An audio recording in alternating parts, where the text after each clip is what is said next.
The honourable member for Timmins, James Bay. Thank you, Mr. Speaker. I would like to say I'm very glad to be rising to speak on this bill, but I think I'm speaking with a sense of sadness, a sense of this is the level to this government is descending in terms of its misrepresentation of facts, its willingness to leave people basically out on the streets to die in order, and of course, to play political games, attacking the Supreme Court, attacking the peer-reviewed medical communities, attacking medical authorities so that they can make a few bucks for their Conservative war machine. Mr. Speaker, 25 years ago, I spent a number of years working on the streets of the East End of Toronto, Riverdale. And 25 years later, my oldest daughter is back in the East End of Toronto working with the homeless.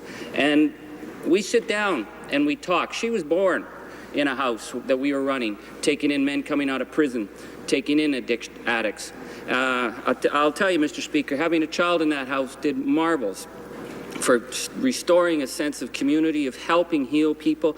We've had people that came through that house that went on to live wonderful lives. I think of my dear friend Pierre, a lifelong heroin addict, who we managed to get out of prison and ended up becoming the adopted grandfather of my children. He lived with us till he died in his 70s. That would not have been possible if there were not opportunities in place to get him off the streets. So 25 years later, my daughter is back working on the streets of Toronto, and I'd like to say that things are better, but they're not. Things have deteriorated as far as I can see. And we talk about the causes. Now, of course, many of the causes are sitting over on the front bench of the Conservative Party.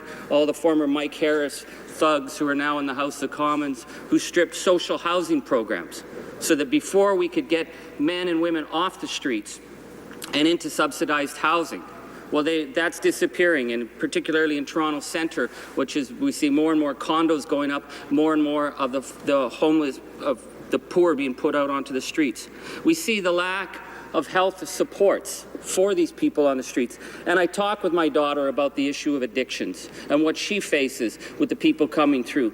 Because, Mr. Speaker, contrary to the Conservative Party and their dumbed-down attack machine where they like to show the junkie sneaking through the child's bedroom window, so give us some money so that your Prime Minister, whose office is under investigation for all manner of criminal activities, can defend you.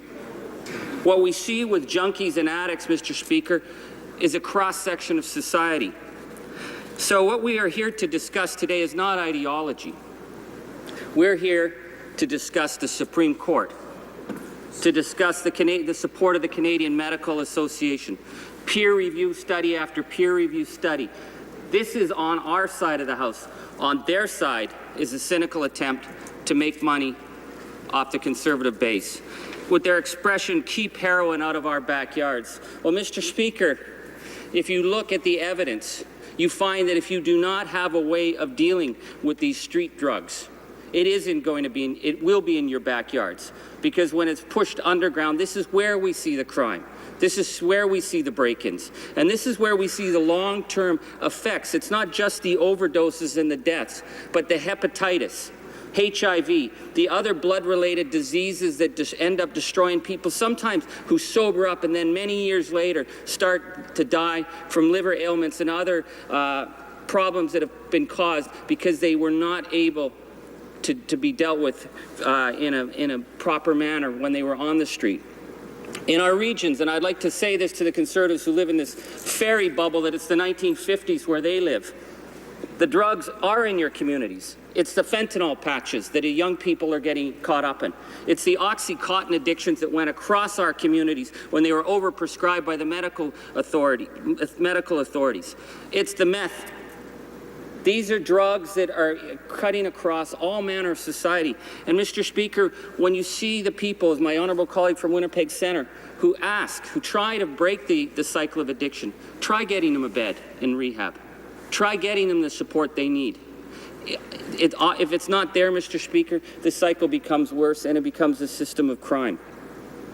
What we need to do here, Mr. Speaker, is put this in context that the Supreme Court called on this government and laid down very clear rules that if there was going to be an injection site. And Mr. Speaker, I personally have many problems with anybody using heroin under any circumstance. I find it is an anathema. But what was agreed upon was that they had to be a way of constraining this to limit the damage. So you do it with the community. You do it with proper oversight.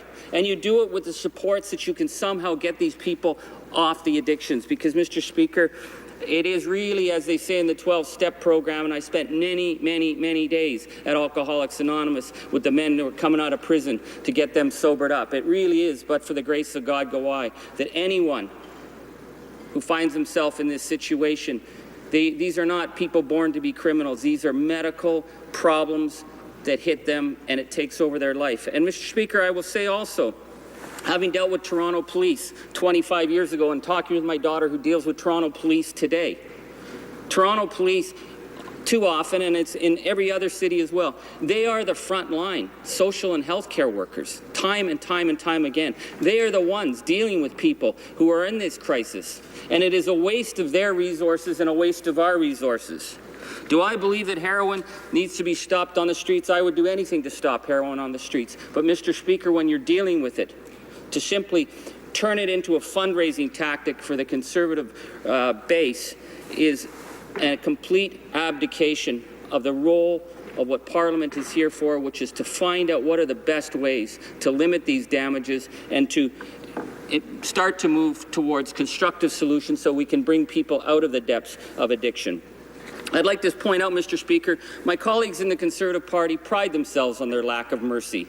It seems to be their hallmark. They have zero tolerance for anyone. They love throwing people in jail. They love standing up on the back bench on any given day and railing against the little punk that took the old lady's purse. But when it comes to defending their own, oh my God, don't they have arms that are so wide you couldn't fit them around Rob Ford, how much they're willing to defend, Mr. Speaker. We have one of their close friends, a man who is a thug, a man who has disgraced the public office in this country and around the world, who's turned our nation into a laughingstock with his egregious use of crack cocaine, of all things, hanging out with drug dealers, criminal elements, who's under investigation by the Toronto police, and you wouldn't hear a peep out of anybody on that back bench. Oh no, he's one of theirs.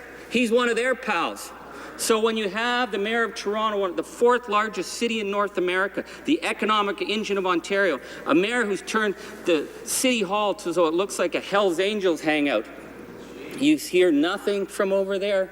Oh no, he's one of their boys.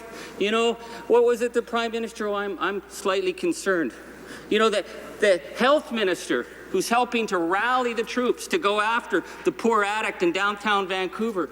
Oh, she had so much concern for Rob Ford. Oh my God, and then the finance minister was tearing up about this thug.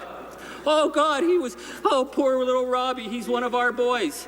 Yeah, Mr. Speaker, they have no mercy for anybody else, but when it's one of theirs, like in their office, like their senators, under investigation for breach of trust, under investigation for fraud and bribery. Oh, well, the Prime Minister can't be held accountable. Everybody else is accountable. You know, when you ask them questions, it's like you have to ask the Rob Ford question. Like, are you smoking crack right now? Did you smoke crack yesterday at 3 o'clock? You see how they just cannot stand up and be accountable. So, Mr. Speaker, this bill being brought forward by this government is an attack on the Supreme Court. It's an attack on attempts to save lives. And it's being done not because they really care what happens to the junkies in downtown Montreal or Vancouver. It's so they can make a few bucks off their base.